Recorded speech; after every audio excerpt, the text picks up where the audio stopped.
Hello, good morning. Um, I'm Janpha Thadphoothon, and this is your mini lecture on cross-cultural communication.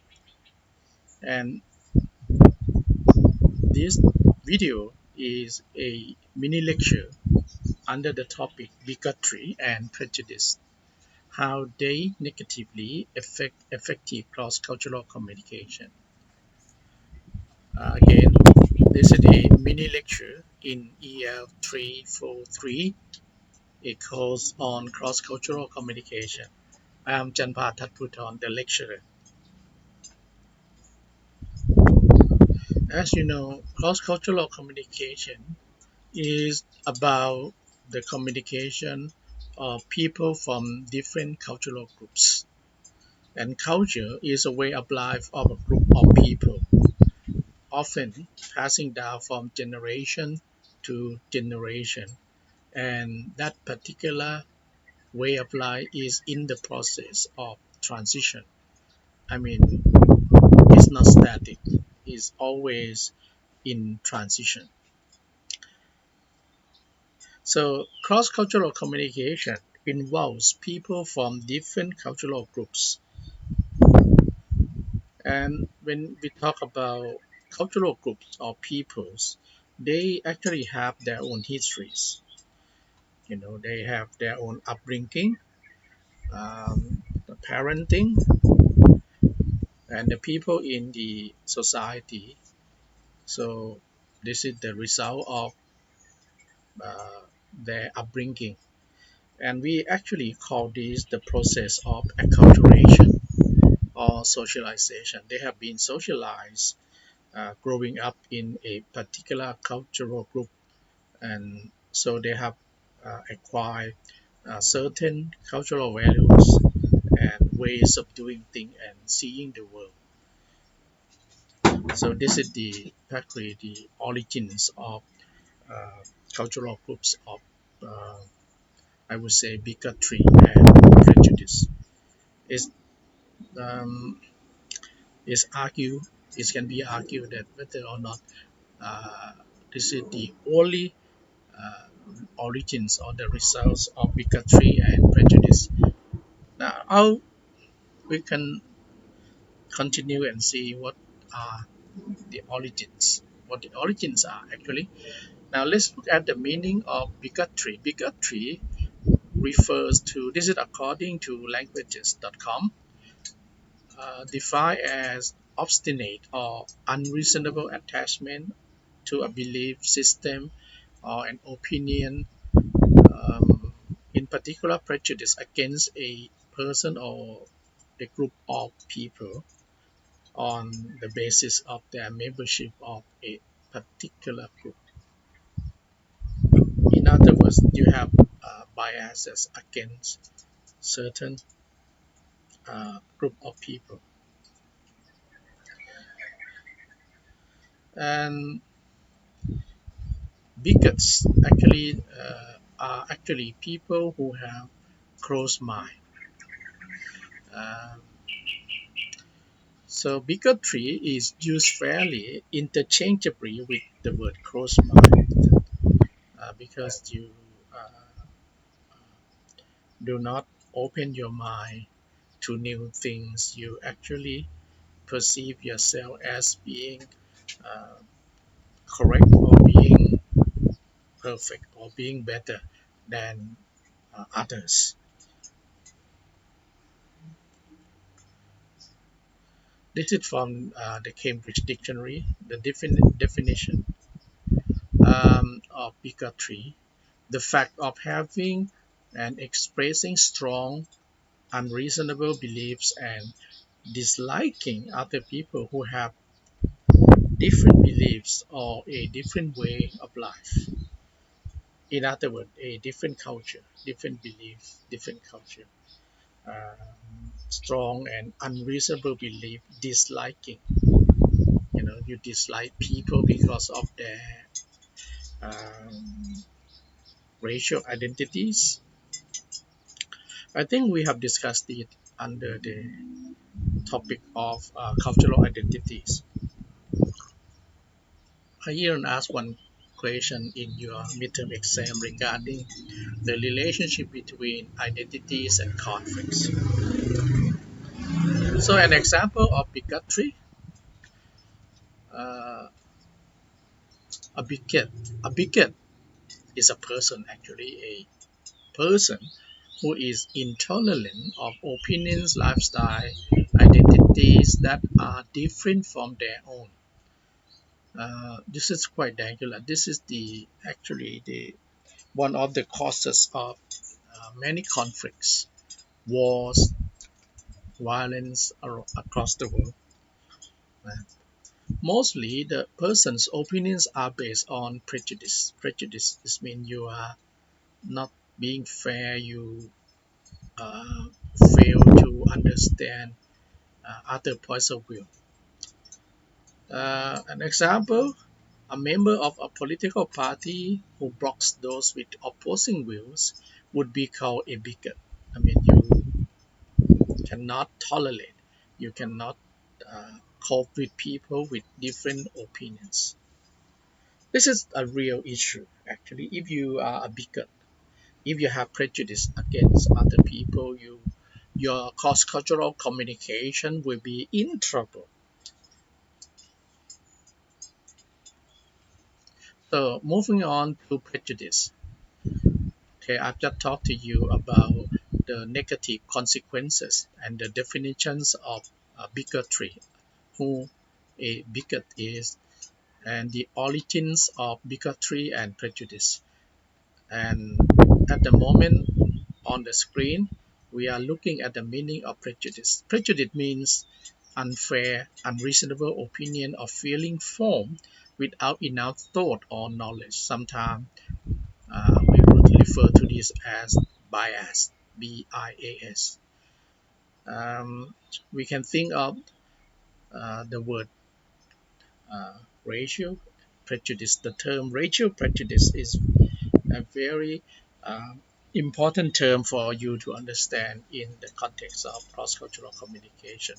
Some people may have racial prejudice. They may have prejudice against certain racial groups.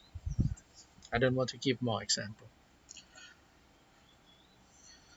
Why the problem is bigotry and prejudice uh, is actually has have been um, what we call acculturated as something useful for the maintenance, for the cultivation of a national group or a certain cultural group.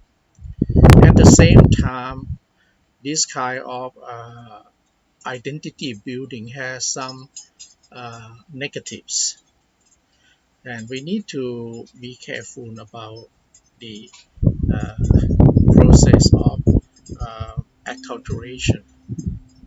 The process of acculturation may result in unintended consequences, and prejudice and bigotry are two of them, actually. So, why we have to say no to bigotry and prejudice? Uh, First of all, in cross-cultural communication, it's bad for relationship. I mean, if you don't like them, they don't like you. This is a mutual hatred. If you like them, they like you back. And it hurt productivity because humans are social animals. We need to collaborate. We need to work together to produce anything. If you can't work well together, productivity will be very low or will not happen at all. And lastly, bigotry and prejudice can lead to violence at different levels. It can be verbal violence, hurting each other physically, wars, for example. So these are the reason why we need to say no to bigotry and prejudice. And what to do about it, you may ask. What can we do? There are actually many things, but I would like to propose three things we can do. I mean, when I say we, I mean the society or people of the world in general. And the first is education, educational strategies. We need to um, make sure that our students or youngsters or the people in the society have been properly educated about prejudice and bigotry, you know, and it should be we should be very careful about the content, especially historical contents forming our identity. The second strategy would be the second things to do would be some training. We call it short-term diversity training courses.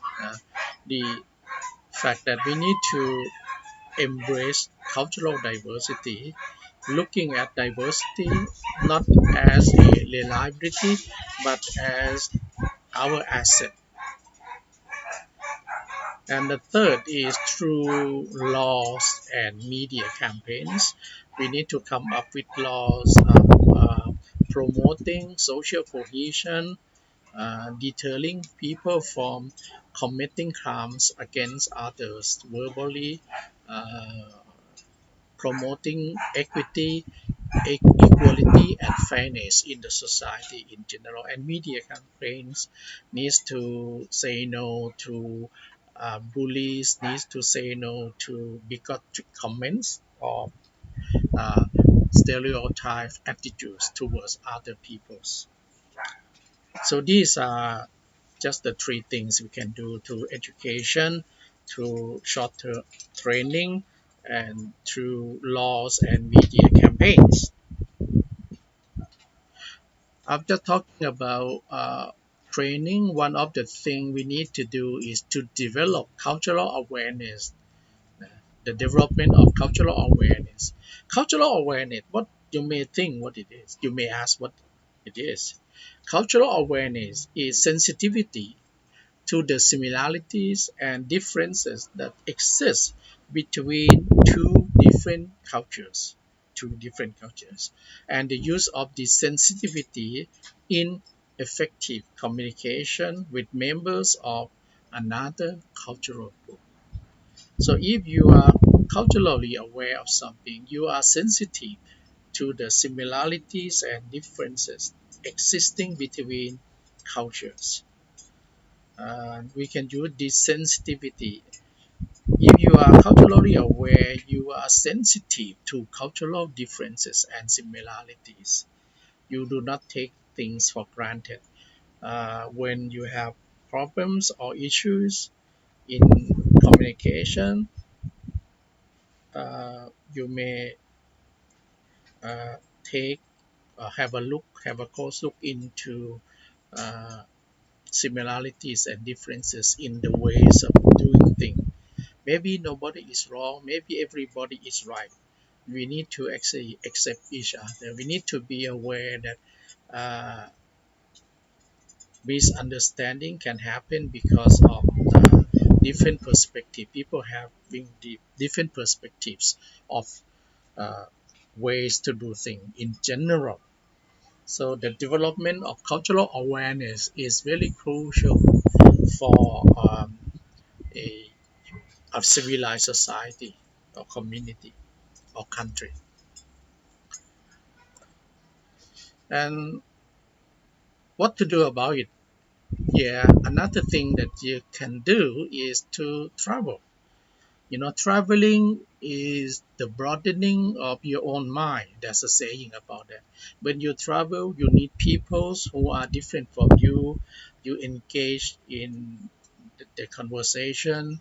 You kind of broaden your mind. You actually save yourself from uh, the thing is of bigotry is that it may be very normal in your cultural group when you are in one cultural group and people have this kind of belief or stereotypes attitude towards something, and you may feel that this is normal. you don't feel a thing. You don't feel that you are in the cuckoo land. The moment you step out of your comfort zone, your territory, your parameter, you will see, uh, you will become aware of similarities and differences, and it's a way to broaden your perspective or broaden your mind. So traveling is one of them. And also, yeah, this is very important. One way to fight bigotry and prejudice is to learn foreign languages. Learning foreign languages enable you to understand different ways of life. The thing about it is that it actually, when you are learning foreign languages, what you are doing is sensitizing yourself or develop yourself into the mindset that there are other things. Your language is not only the only language in the world. The beauty of your language is good, but other languages have their own beauties too. So it's a way of exposing yourself to different, to something differences, and appreciate and learn from differences. This is the benefits of learning foreign languages, among other things, of course. And another thing is you can read books, a variety of genres. Uh, you are not going to read only one book, you know. You should read a variety of genres. Follow your reading by discussions, discussing ideas with people who have different opinions, who are different from you. Okay, reading books, a variety of genres. Don't just read certain genre, the genre that you like. The trick about reading is that it's so easy to get carried away reading only something that you like. But my suggestion or my opinion is that we should read a variety of genres. You can read about religions, history, geography, technologies, politics, the environment, romance, humor, and academic books in general. So reading can help. And one thing that we should be doing also is to help other people engaged in what we call volunteering activities, engage in volunteer projects. When you uh, devote yourself for the well-being of other people, like teaching young children, volunteering in a foreign country, helping people who are in need, who may have different ideas, different ways of life, you are helping yourself too. You are broadening your mind, making yourself a valuable person. So engaging in volunteer projects, you are actually meeting new people, helping them so that you help yourself, you become a better person, and you can become a better person by helping other people to have better quality of life, to be better person too. This is really important. So by helping other, you are actually helping yourself. You are opening up your mind. You are saving yourself from living in the cuckoo land of bigotry and prejudice. And you are not free if you have biases, if you proud yourself to be the best or the better. This is damaging to the value of humanities. And all of this will help us to be able to embrace the cosmopolitan perspective, the perspective for us to see the world as a planet for all humanities. We can step uh, out of our, you know, imagine boundaries of cultural identities, and we can see uh, humans as a whole, as one race, now as one, uh, what we call cultural group. So, in summary, cross-cultural communication will fail if we are not open our minds. Okay, cross-cultural communication can lead to productivity. It also can lead to chaos and problems if we do not open our minds. It will fail if we are biased and adjusted and full of prejudices. I would like to end my mini lecture with the words from Mahatma Gandhi, 1869 to 1948.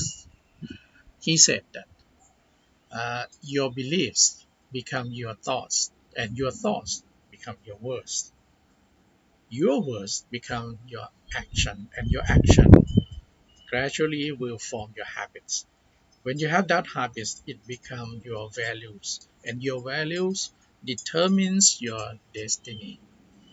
So we have to be careful about our belief and our thought because it will lead to action, and the action will determine our destiny, who you are. Thank you very much. I hope you enjoy my mini lecture on bigotry and prejudice uh, in relation to cross-cultural communication. I'm Janpha Thadphoothon. Thank you for watching.